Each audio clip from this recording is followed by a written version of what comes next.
Today, May 4th, 2024, marks several notable dates for me. I am JTG. Today is, of course, Star Wars Day. May the 4th be with you. Read that out loud, or say that out loud. Now recall the Star Wars trope quote, "May the Force be with you, may the 4th be with you." That probably required some explanation to the Sith out there among you. Your day is May 6th, or they say, the Revenge of the 6th.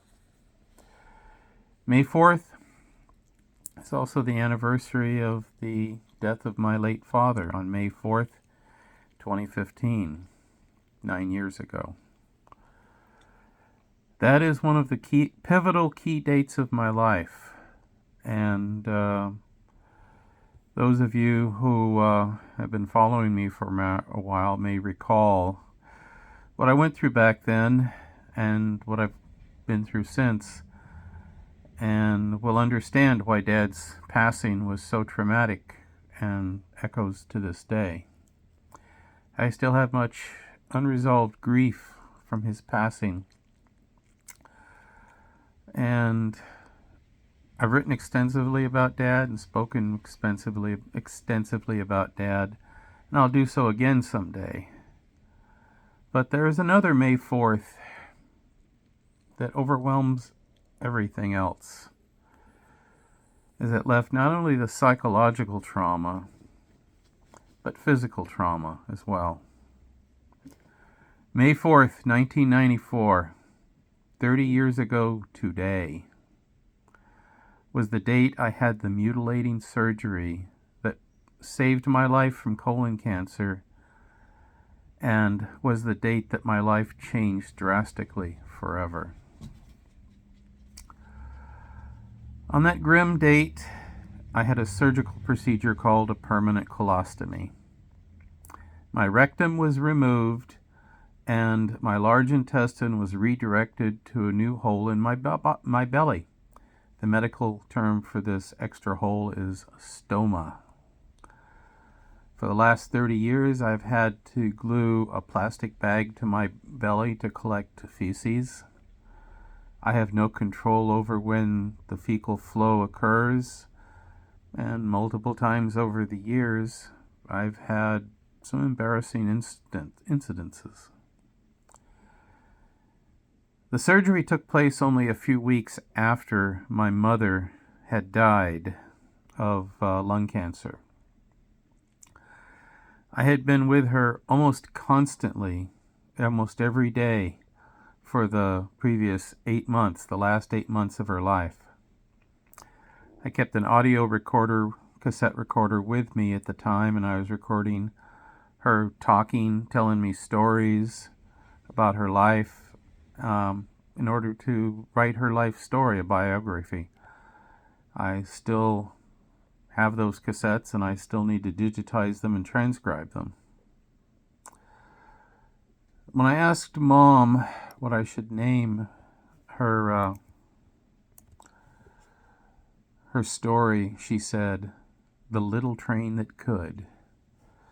This is because when she was a little girl, she was often abandoned by her rather terrible parents.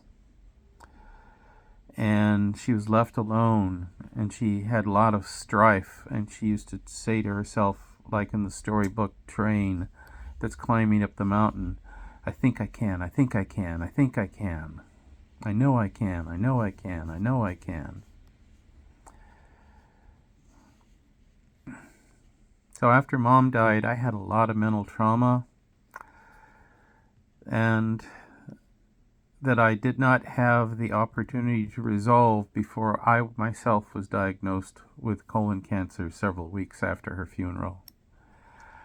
I never had the chance to even begin to get over my mother's death before I was facing my own death. I'd been an engineering student at Cal Poly University in San Luis Obispo as my mother's health declined. Since I knew the kind of cancer my mother had from talking to her doctor, I decided to enroll in a class called Biology of Cancer. It was a pre-med elective class for future doctors.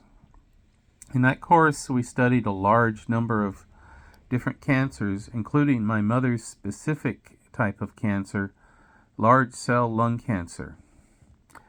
And it was from this course that I learned how serious my mother's condition was and how little time she had left. I also learned about my then undiagnosed colon cancer in that cancer class. I learned that the 5-year survival rate of patients with my kind of cancer at that stage was only 10%. Or to put it another way, there was a 90% chance I'd be dead within 5 years. I tried to tell others in my family about Mom's limited time, but I was not really believed because my family was hugely dysfunctional. When I'd say, Mom doesn't have much time left, the reply was, "You mean you don't want her to have much time left?" As though pointing out the facts of her condition meant that I wanted her to die, or that somehow by talking about the condition meant that I was going to make it happen. If I didn't talk about it, it wouldn't happen. If not for the internet, which was the early days of the internet in those days, I would have been completely isolated. I had been posting frequently in the early 90s on the Usenet, this is pre-social media, at Cal Poly University. First I would post things about life, my thoughts, my philosophy, religion, and more. And I got quite a reputation for the posts that I made. Then when Mom got cancer, I started posting about that, and people started paying a lot of attention as I posted updates on Mom. I started posting regular updates. People would ask me as I was walking around campus, "How's your mother doing?" And so I started posting because so many people were asking, so instead of repeating myself over and over, I just posted.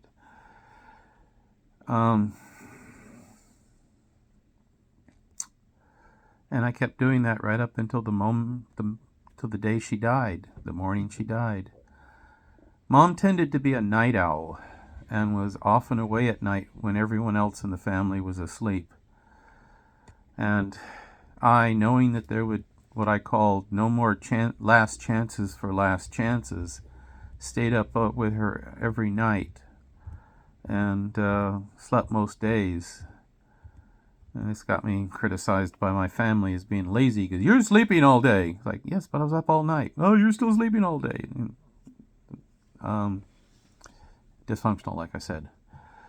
I slept as little as possible because I did not want to be asleep at the end. Yet, I was asleep at the end. At about 9 a.m. in that March morning, 1994, I was asleep in bed, having only fallen asleep a couple of hours earlier after spending the night awake with Mom. Suddenly the bedroom door flew open, and my brother ran in and said something like, "There's something happening with Mom." I jumped out of bed and ran into my parents' bedroom. My sister was on the bed with my mother and screaming over, holding my mother and screaming over and over, "She's not breathing, she's not breathing, she's not breathing." I called the hospice and they sent somebody out to collect the body. It took forever, it seemed, for someone to show up, like more than an hour. Everyone else left the house. They left the room, they left the house. I stayed in the bedroom next to Mom's body until they arrived, until I watched them take her away. Put her in the body bag, put her on the gurney, take her out to the hearse and drive away. I think my sister may have come back at that time. I have some vague memory of that.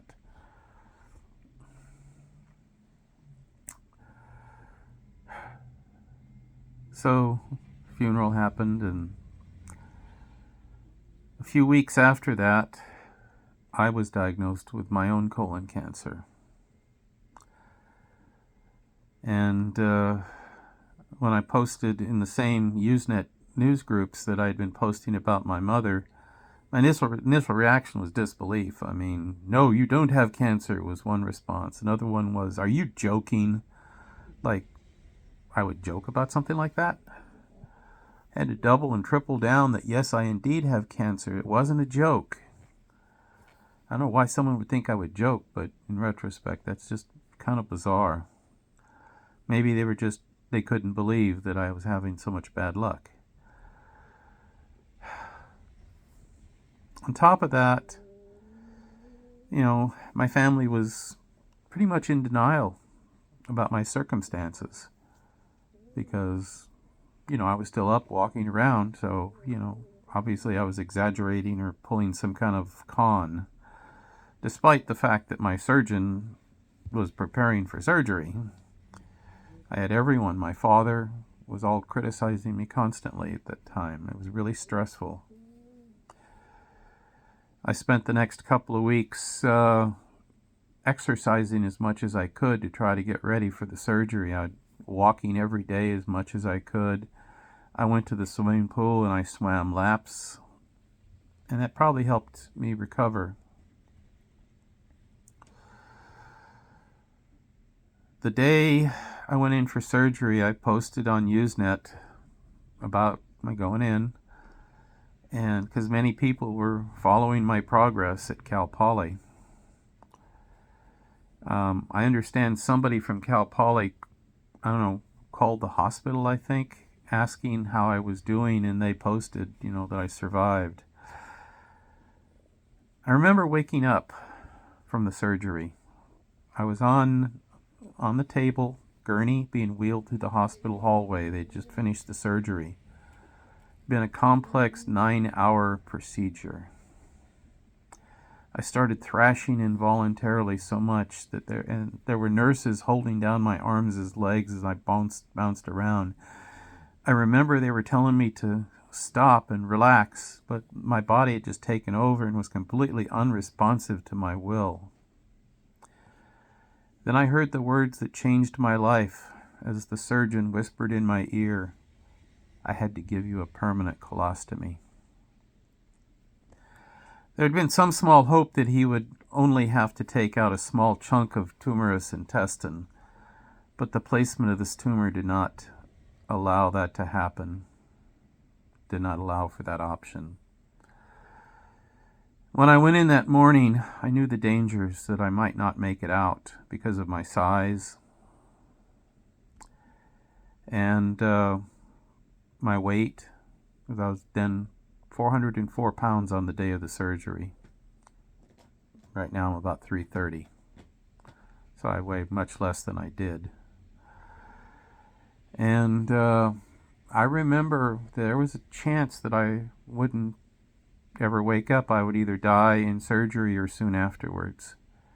So when I went in and they were giving me anesthetic, I remember one of my last thoughts is, this could be my last thought ever. It was very nearly a too late situation. The tumor was only millimeters from my hip bone, and it wasn't certain that it hadn't spread to my bones. I'd been having symptoms of the cancer, blood-soaked underwear, for about a year.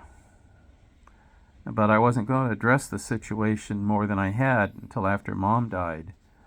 In fact, if she had lived another month or two, the cancer might have spread and I wouldn't be here right now, 30 years later. I had gone to a doctor about a year earlier when the bleeding first started, and he told me it was just hemorrhoids. And when I asked him, could it be cancer? He looked at me like I was a paranoid idiot and said to me in a tone of demeaning, like, people your age just don't get cancer. Like I was just total idiot for even asking the question. And I was 33 at the time. I sometimes have thought about looking him up and telling him just how wrong he was and how severely he ruined my life. Because if he had taken the bleeding seriously, maybe I might have been diagnosed a year earlier, and maybe I might not have had to, I probably would have had to have surgery, but maybe I wouldn't have had the colostomy. A side effect of the surgery has been multiple hernias that have sprung up. And so I've got some really big bulges where my guts hang out, which means I can't really, it makes my belly appear much larger than it would be if I was a normally intact person, because it's literally my guts hanging out, making the bulges. But, some people see me, they just see my clothing, they just see my belly is really big, and it looks weird, even especially since I've been losing so much weight. I mean, it used to be covered up by the fat. Kitty cat. But, as I'm losing the fat, my legs and my chest is getting slimmer, and the belly stays about the same size.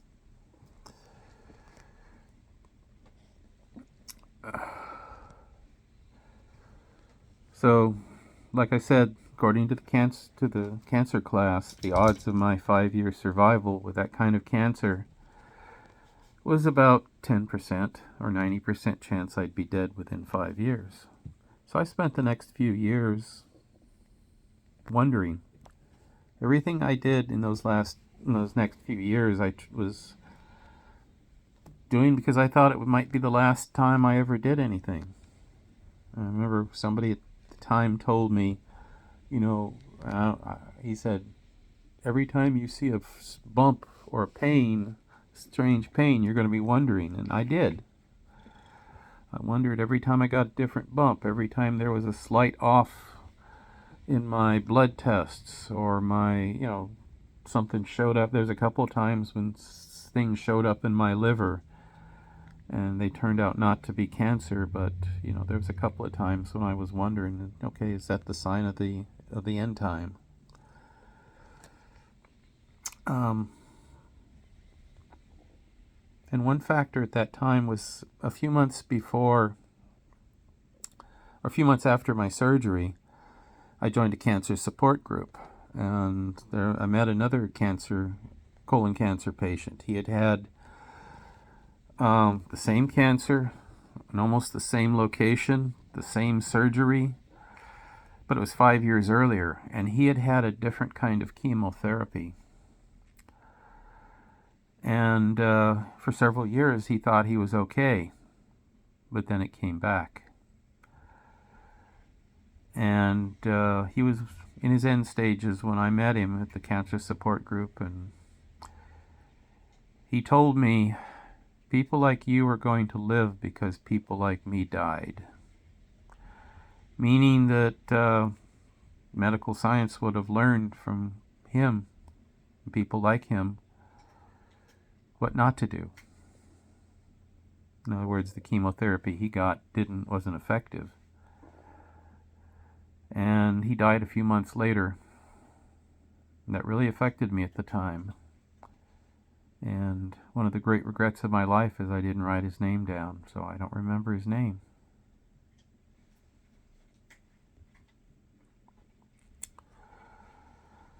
So the next few years was living to die.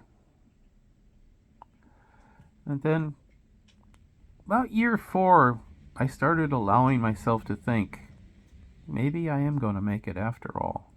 Like I said, I had a different kind of chemotherapy, different drugs, different therapies. And I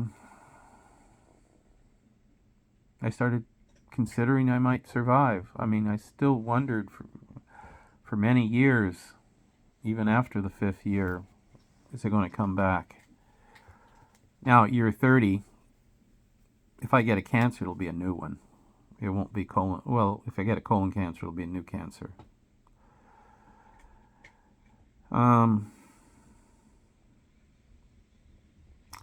One thing about it, a lot of people in my life have basically claimed that because I didn't die, I was never in any danger. I was either hypochondriac, or I was lying about the whole situation, or trying to get attention, or something. I was just exaggerating. And, why? Oh, attention, some vague and unspecified sinister reasons.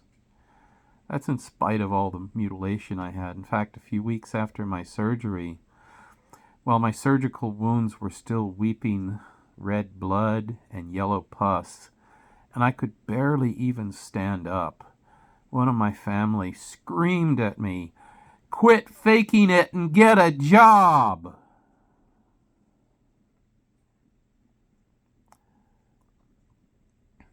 My colostomy has been a constant hidden presence in my life. To others, I may appear to be mostly normal, but under my clothing, I'm mutilated. Every so often, I start to feel normal, but then I fill up the pouch and I'm reminded I'm not normal. One factor the colostomy has affected has been my dating life. There were several times when a relationship got to the stage where I needed to reveal I had a colostomy. Somehow, always the relationships faded at that point. Sometimes they would just ghost me. But sometimes they'd be blunt. I remember one woman who was particularly obnoxiously blunt when she told me, "Intelligent women only date healthy men." It's probably a good thing she's long departed my life. I have survived these 30 years, obviously, or you would not be watching me say this, or have any idea who I am. My survival I bring down to the fact that if there was a good time to get colon cancer, 1994 was it. The statistics of 90% mortality over a 5-year period was correct. But that was based upon the old standard, the drugs that they were using at the time,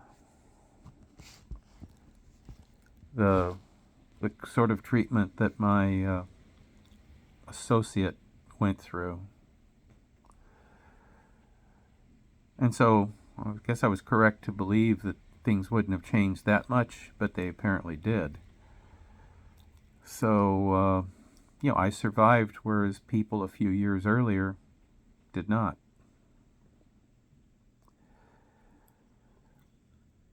So, and I was also fortunate that I had a very good surgeon who was willing to take the time to, he ordered a special table that could handle someone of my size, 400 pounds.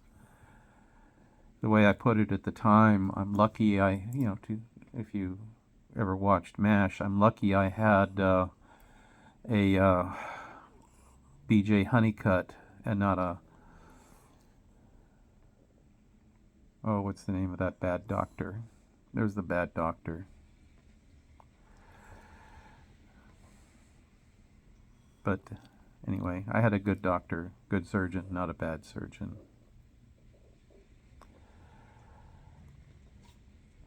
So, I went into the hospital. I had printed out all the writing I had at the time on a dot matrix printer. My autobiography, which was not very big at the time. All the writings I could print out, and gave them to my father. He promptly lost them. So if I'd died, everything I'd had would have disappeared.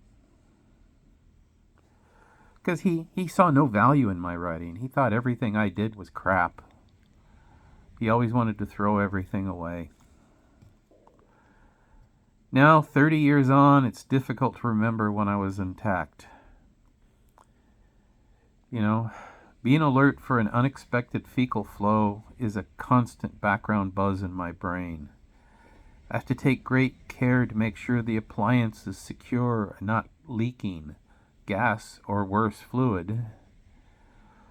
And sometimes even a new pouch isn't sealed. I mean, there's quality control issues, and sometimes a brand new pouch, plastic pouch, will leak. And so sometimes the smell can be quite embarrassing. I've been in places where I think, oh no, there goes the leak, because, I'll do what I call a pseudo fart. I'll put gas into the bag, and there'll be a small hole in it, and the gas will leak out, and the smell is not good.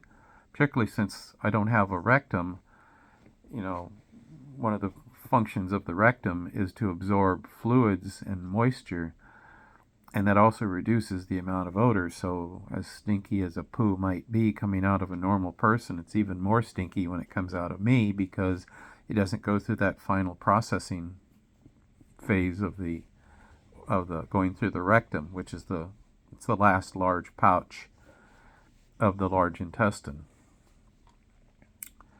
And there'll be times when, people will be going, they're looking around, and then they'll look at me like, whoa, and I'm just kind of ignoring them, because, there's nothing I can do about it right now. It can be embarrassing, but, I'm usually pretty good about being able to take care of it. But, I can't really predict when I'm going to get a bad bag. I have to be careful when the cat jumps on me and starts kneading me to make sure that they don't put their claws through my pants and into the bag. Ooh, coughing. Allergies going on right now. So, 30 years on,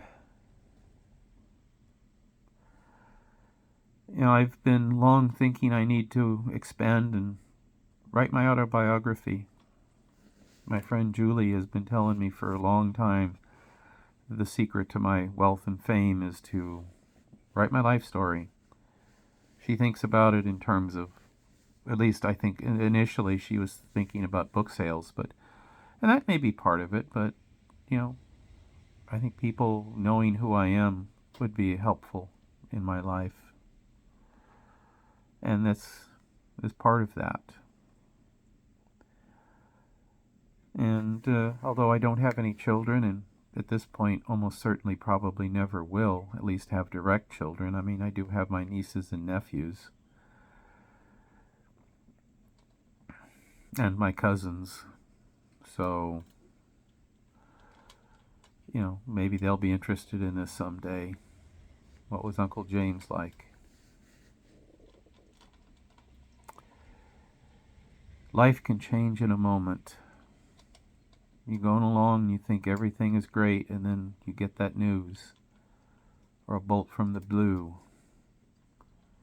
A piece of the space station crashes through your roof and conks you in the noggin.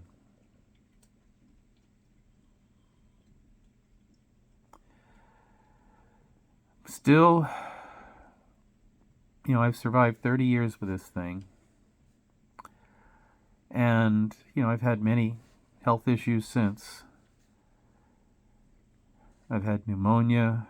I've had kidney issues. I've had diabetes. I had multiple infections,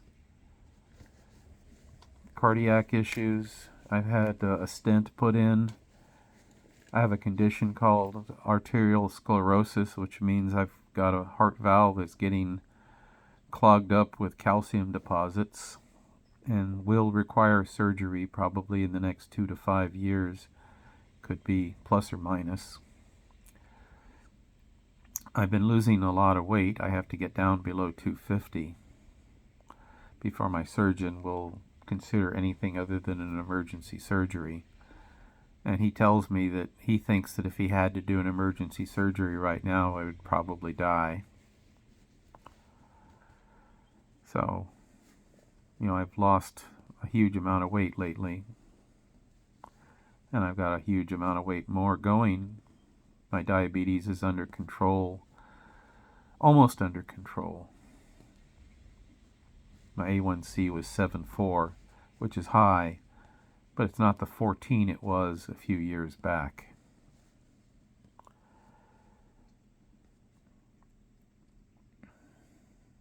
I could go on, but I think I'll end this for now. And I'll expand upon this and other things later. Please feel free to ask for questions or clarification. Your feedback will help me expand on this, because maybe I'm not clear about some things, or you wonder why something is like, it'll help me expand this and clarify this for when I write my biography, because this will be a significant part of the chapter, although not the entire book, because I have so much else in my life. And, I'm 64. When I get older, losing my hair, many years from now, will you still be sending me a Valentine? Birthday greetings, bottle of wine. Oops, thunk. There goes the key. So I'm 64. And, I've had a long saying joke that I'm going to celebrate my 101st birthday as my ultimate bucket list, along with climbing Mount Erebus, which is the tallest volcano. I want to be the oldest person to ever climb Mount Erebus, which is the tallest volcano in Antarctica. And I believe at this point, unless somebody else has done it, the record is a 92-year-old man.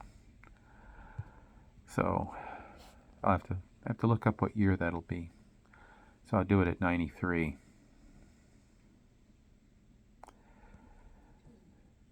And I used, for a long time that was my kind of my joking thing. But now, lately I've been feeling a little better.